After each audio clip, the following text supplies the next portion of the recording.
রাস্তায় বেরিয়ে আসে এবং এই শেষ রাতে মানুষ সবাই তার যার মতো ঘুমাচ্ছিল এবং তাদের মতো তারা এই আতঙ্কিত হয়ে বিভিন্ন জায়গা থেকে বেরিয়ে আসে। যেমন আমি এখন আছি রাজধানীর হাতিরপুলের বাজারে। এখানে একটি আবাসিক ভবন আমার ডান পাশে রয়েছে। সেই আবাসিক ভবনটির ভিতরে আমি যদি দেখতে পাবো এখানে নারী পুরুষ সহ সবাই নিচে আতঙ্কিত হয়ে নেমে আসছে এবং তাদের মধ্যে এক ধরনের আতঙ্ক যে তারা হঠাৎ করে ঘুমের মধ্যেই দেখতে পাচ্ছিল তারা যা আমাদেরকে জানালো, আমরা যেটি প্রত্যক্ষ করলাম যে বিল্ডিং নড়ছিল এবং পানি যেভাবে কাঁপে সেভাবে কাঁপছিল হঠাৎ করে এবং দুই দফায় মৃদু ভূমিকম্প হয়। প্রথম দফায় একটু বেশি মাত্রায় ভূমিকম্প দেখা দেয় এবং দ্বিতীয় দফায় আরেকটু কম মাত্রায় ভূমিকম্প দেখা দেয়। তবে এই ভূমিকম্পের এই আতঙ্কটির কারণে মানুষ সাথে সাথে রাস্তায় নেমে আসে এবং যে বিষয়টি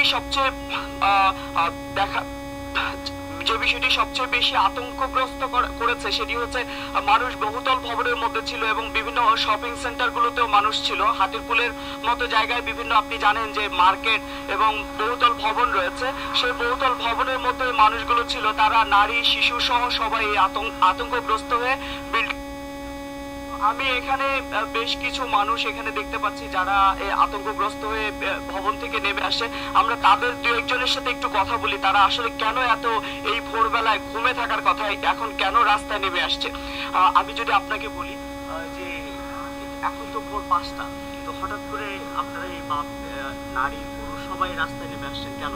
কি ঘটনা? হঠাৎ ঘুমের মধ্যে দেখি যে দুলতেছে, হ্যাঁ, তখন দেখি ওই পাখার দিকে তাকাই দিয়ে পাখা তুলতে ভূমিকম্প, তো মনে করেন তাড়াহুড়া করে সবাই নেই, চতুর্দিকে একটা সরগোল, একটা উৎকণ্ঠা, একটা আতঙ্ক। এই অবস্থার মধ্যে আমরা এই রাত্রকের এই ঘুমের বাচ্চা নিয়ে নিচে চলে আসছি। রামি, আপনি যেমনটি শুনতে পাচ্ছিলেন যে এই আতঙ্কগ্রস্ত হওয়ার কারণ রাস্তায় নেমে আসে, তবে এই ভূমিকম্পটির মাত্রা কত ছিল সেই বিষয়টি আমরা জানতে পারিনি। তবে এখানে আমরা এটি বুঝতে পারি যে এই আতঙ্কগ্রস্ত মানুষগুলো তাদের নিরাপদ একটি স্থানের জন্য তারা নিচে নেমে আসে। তারা যেটি জানাচ্ছে যে একটি ভূমিকম্পের পরে আরেকটি ভূমিকম্প হওয়ার সম্ভাবনা থাকে, সেজন্য তারা রাস্তায় তাড়াতাড়ি নেমে এসেছেন। তো এই ছিল আসলে ভূমিকম্পের সর্বশেষ অবস্থা। তবে মানুষ আস্তে আস্তে আবার ঘরে ফিরতে শুরু করেছেন এবং রাস্তায় মানুষের সংখ্যা আস্তে আস্তে কমেছে। রামি।